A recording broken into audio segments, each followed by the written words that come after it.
Right now, there is an urgent search for this mom who seemingly vanished. 1-3 response 6243 10-694. Structure fire. And to make this case even more of a mystery, she vanished as firefighters responded to her house for a fire that they say is suspicious. She wasn't there, but her purse was on the counter and her car was parked in her driveway.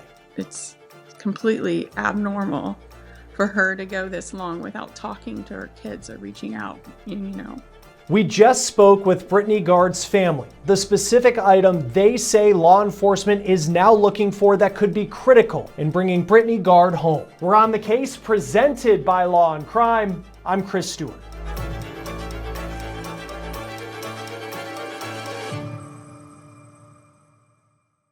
The story that we're talking about right now involves a mom. Her name is Britney Gard. She's 46 years old. She lives in Indiana, and she's the mom of 2 kids, but at this point, she is missing, and there are a lot of questions. This story, it is just odd at this point as law enforcement is trying to figure out where she went.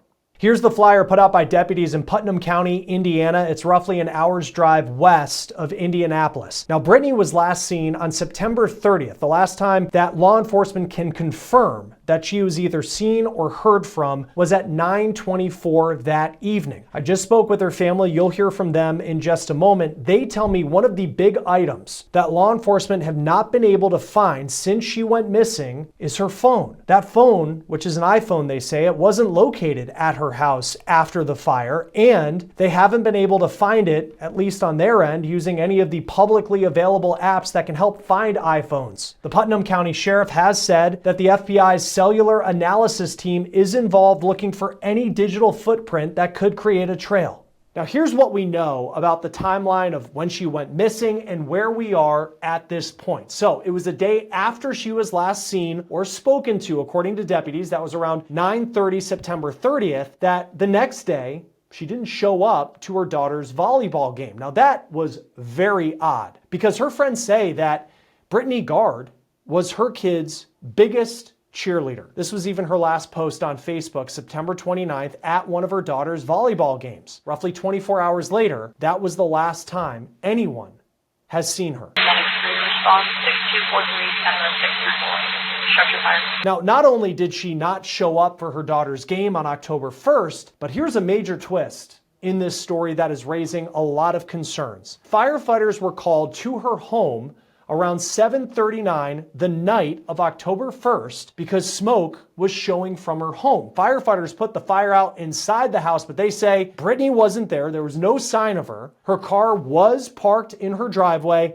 and they found her purse inside the smoke-damaged home. Now, we don't know the official cause of that fire or exactly what may have been lit on fire inside the house. We don't have pictures of that at this point. We do know that the home was damaged by fire, but that was pretty much it. And this is the big one. Firefighters believe that those flames are suspicious. Now, when we type in Britney Gard's address into Google, her home comes up. It appears to be in a rural area, kind of on a country road, surrounded by trees and farmland. It's unclear if there are any neighbors that would have like a Ring doorbell to be able to get any sort of idea where Britney Gard may have gone. Deputies in Putnam County say they used drones the night of the fire to try and find this 46-year-old mom of 2, but from what they've been telling us, there really has not been a trace.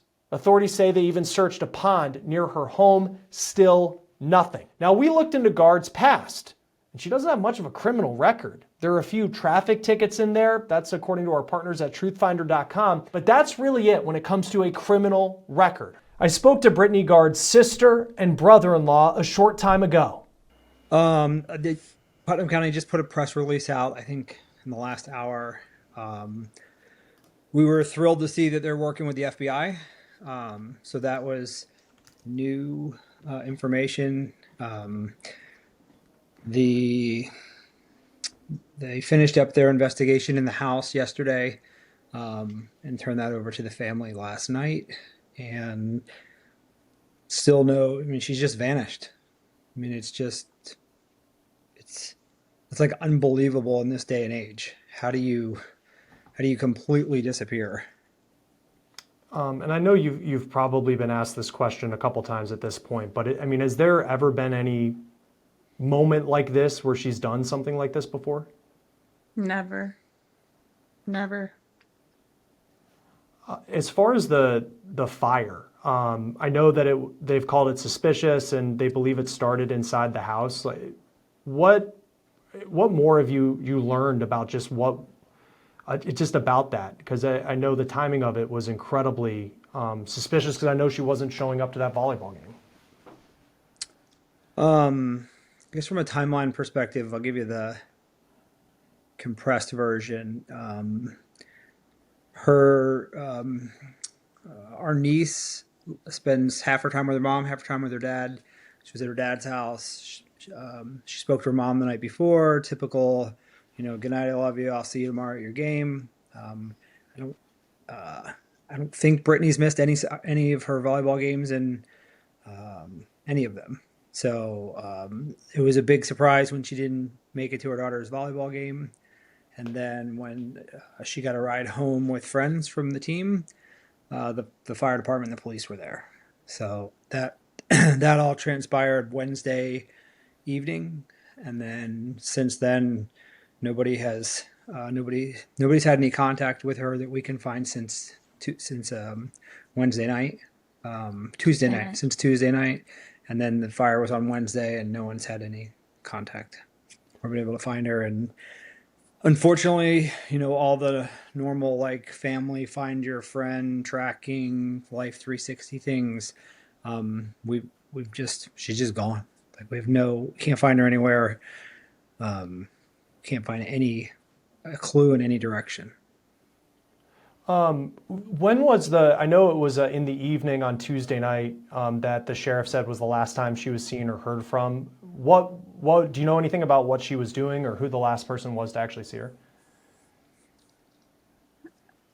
Physically see her in person, I'm not sure. I believe her daughter had a game on Monday night and she was at that because she played volleyball again for the school. And as far as I know, I don't know anyone that saw her. I just know I received a text from her on Monday morning, which wasn't abnormal because I had texted her because we were coming in town to visit already that following weekend, and I was trying to coordinate getting together and seeing her with my kids. So it's Does she live with anyone? No, she lives at home by herself, and her daughter stays with her when it's her time. And was there anything going on? I'm sure you've been asked this one as well, but like anything going on in her life that would explain any sort of disappearance? No, we just saw her. Stephanie and I just celebrated our 20th anniversary, and we live outside of DC, and Brittany and Bailey, our niece, came out and celebrated with us. Spent a week, tons of, just playing every day, out on the water, and there was, no indications of anything at all. She's a private person. It's a small town. But this has caught everybody in the family just completely by surprise.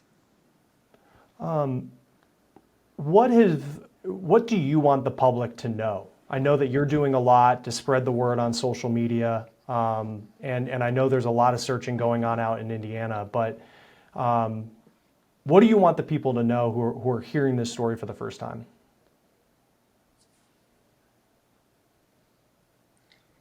For me, I want them to know that we are worried for her, scared for her.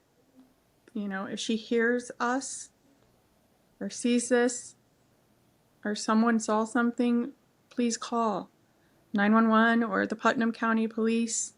Please report. Please share whatever tips you have to help us bring her home safe. Her daughter and son need her. They're hurting really badly right now.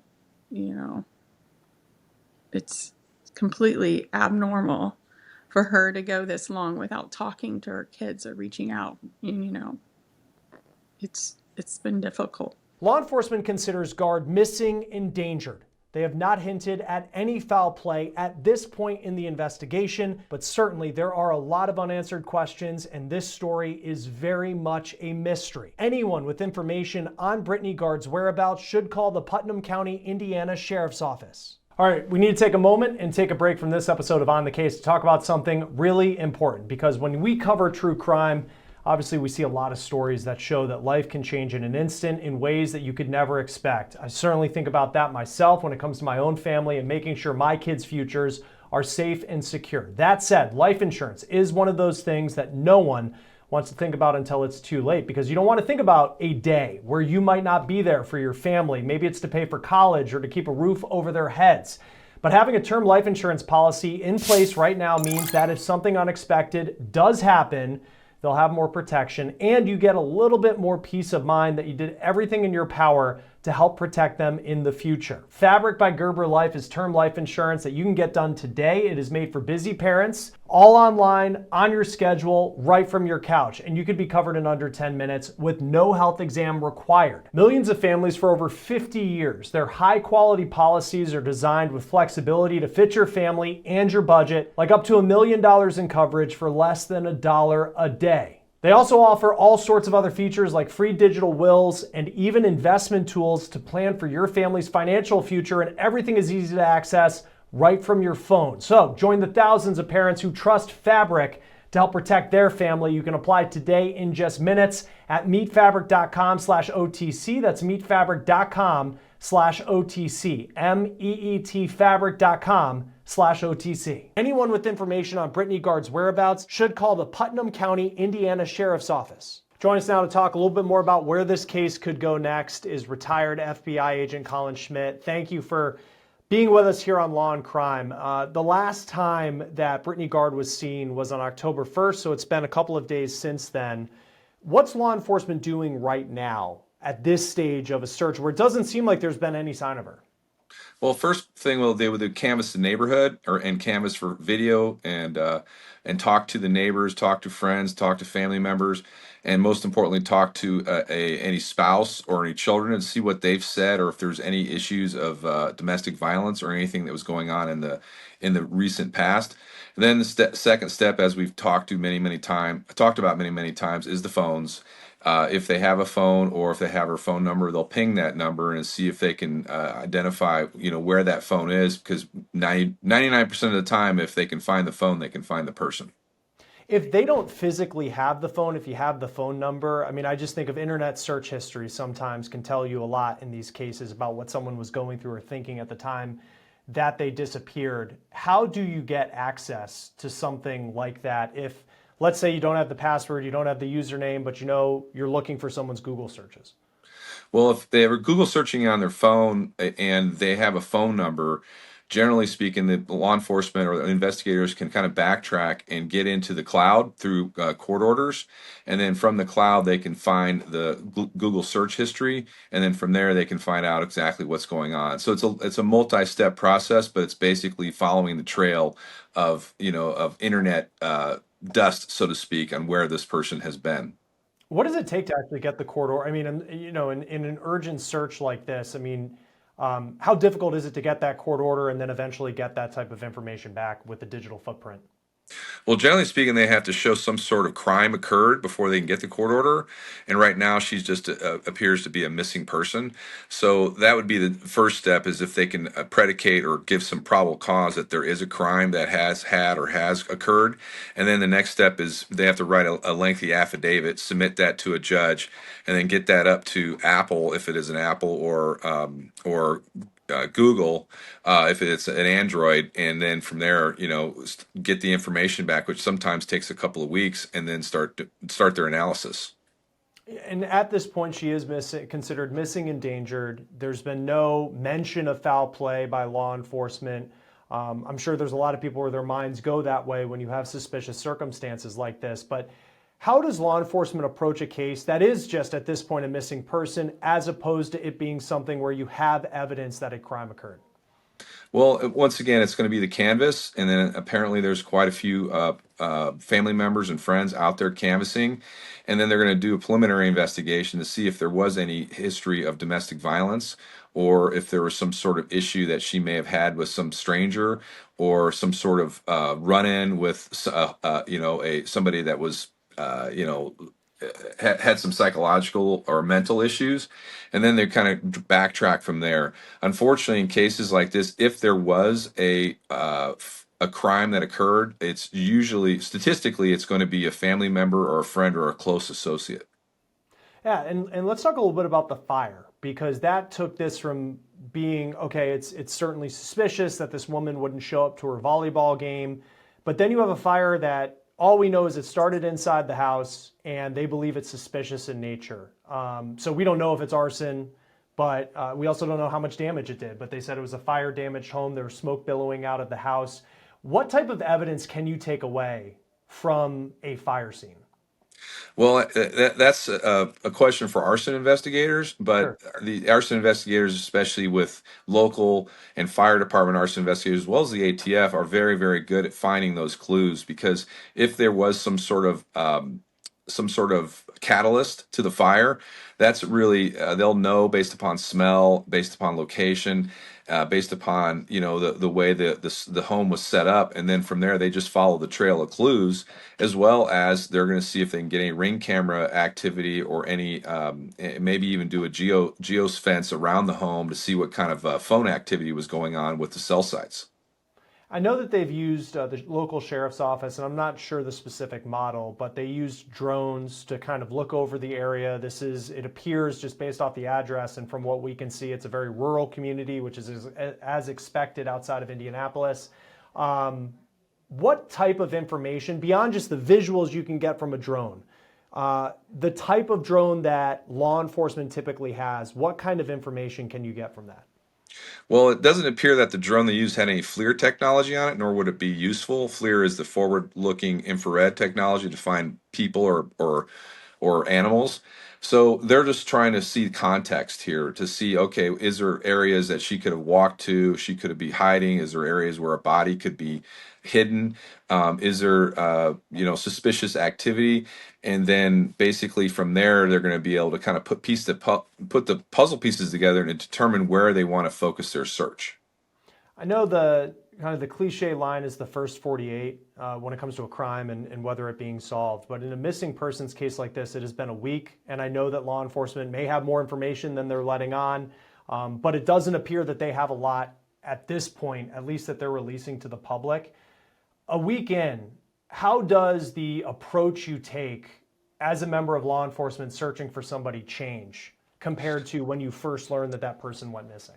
Well, unfortunately, there's priorities for law enforcement. So after a week, if they don't have any real good leads or anything to kind of sink their teeth in, they're going to have to move on to other crimes, other things that are going on.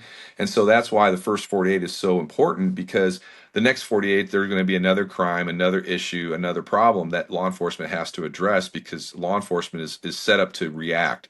So the fact that the family is out there still doing the search, they can freshen the trail, so to speak, get some leads, get those to law enforcement, and then law enforcement can re-engage and find out exactly what happened. I know there's a lot that we don't know, and I'm not trying to speculate too much, but the fact that she just seemed to vanish, and that's kind of a dramatic word to use, but her purse was in the house where this fire took place, her car's in the driveway. It doesn't seem that there was any evidence. From what we've heard, it doesn't seem like there was like some sort of sign of a struggle where like a door was broken, and I don't know if the fire would have an impact on that. How common in these types of cases do you see just this lack of evidence at this point about where she may be? Well, I don't necessarily think there's a lack of evidence. I just think there's a lack of information that's being shared with the media. So law enforcement doesn't want to show all their cards, especially if they have a suspect, because they're going to confront that suspect with that information that only the suspect would know. So I think there is probably a lot more going on here. I'm confident law enforcement is not leaving any stones unturned. But before anybody speculates about the lack of information, I think time will tell exactly what is going on here. And you touched on this a little bit. What are the conversations like inside, in this case, a sheriff's office, where you're getting a story that has a lot of attention, the family is involved, they're getting her face out there, the public is certainly interested in this, it's reached the point where it's national news. What are the conversations like when it comes to, okay, we're going to release this bit of information to the public, or we're going to keep this close to the vest? Well, that's usually management gets involved, sergeant, detective sergeant, and then there's probably a team of investigators on this and that are very experienced, and they understand that certain information is going to prompt certain statements out of suspects. So they don't want to release information that obviously is going to negatively impact the investigation. And well, as they're kind of playing chess here, and sometimes they'll let information kind of trickle out to basically kind of flush somebody out of the weeds, so to speak, to see if they'll come forward. But I think these investigators are holding all their cards very close to the vest because they are trying to pieces together and frankly play chess with this information before they reveal what's really going on. She didn't have much of a criminal record from what I could find. It was a couple traffic tickets, but for the most part, was not involved with law enforcement. How much time does it typically take where you're trying? I mean, if you're, and I know you were with the FBI, but let's say, the detective that's put on this case in the beginning, how much time does it take to figure out the profile of this person who you're trying to find and all the different associates she may have had, or what may have been going on in her life at the time she went missing? Well, that depends on if she's leading a high risk lifestyle. And basically in the FBI, we call it a victim assessment, especially if in a violent crime. So if it's a high risk lifestyle, as in prostitution, then the profile, so to speak, is going to be a little bit more voluminous because that person is going to come in contact with lots of strangers. But in this case, it sounds like it's going to be pretty straightforward. But once again, we don't know. Once they start diving in and seeing what's in her background, that's really going to open up the profile and also potentially open up suspects to if this indeed was a violent crime. Yeah, I know it appears that she worked for the U.S. Postal Service. Was a mom is a mom to two kids, and often goes to volleyball matches. And I know from her family's perspective, she's never done anything like this. At least from what we know, mental health issues. Haven't heard of that as of yet. As this case goes forward, because really it's been in the last 48 hours, which would be several days after she went missing, that this case started to get public attention. How does the public having an interest in a missing persons case impact how many resources are actually put into it? Well, it does quite a bit because it reinvigorates the investigative resources because, frankly, the law enforcement doesn't want to be questioned that they left some stones unturned. But it also does come to the point where they're just out of leads, and once they're out of leads, they have to wait or they have to do something to generate more leads. So I'm sure that the management of that police department is kind of leaning in on the detectives, and then they're probably going back, re-interviewing people, making sure there's nothing left, no stone has been left unturned, and then at some point they're going to be out of leads, and they're going to have to kind of wait and see what develops. Yeah, what happens to, and you talked about this a little bit before, but let's just say they, and even a couple days from now, there's absolutely no sign of this woman, Britney Gard. There's no leads that, maybe the leads that they were following, they come up dry. Like what, even if the public is interested, like what happens to the case? Is it just sitting back and waiting for someone to call up and be like, hey, I think I spotted her at a location? In many cases, yes. If there's nothing more for the detectives to do, they have to wait. They put out, wanted or missing flyers, keep interacting with the family to see if there's any new information that comes out and checking in. But at some point, if there's no new leads, law enforcement has to move on to the next case and basically continue to do what they need to do to keep the community safe. Yeah, and you have, and just kind of looking at this case, and it's this, mom of two, seems like she was, and you can only tell so much from social media, seems like she was active in her kids' lives, like went to their volleyball games often. You have this fire at the house. I mean, just for you and your experience, when you first saw this story, like what stood out to you about just where we are at this point?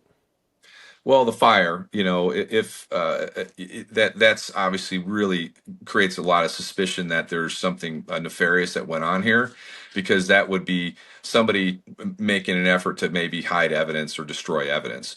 So that's the first thing, and then the disappearing without a trace, which is very, very unusual, especially in this world of us being connected via phones, and the fact that she doesn't have a high risk lifestyle that we're aware of. So there's a lot of questions to be answered here, and I think law enforcement will get to the bottom of it, but it's just going to take some time.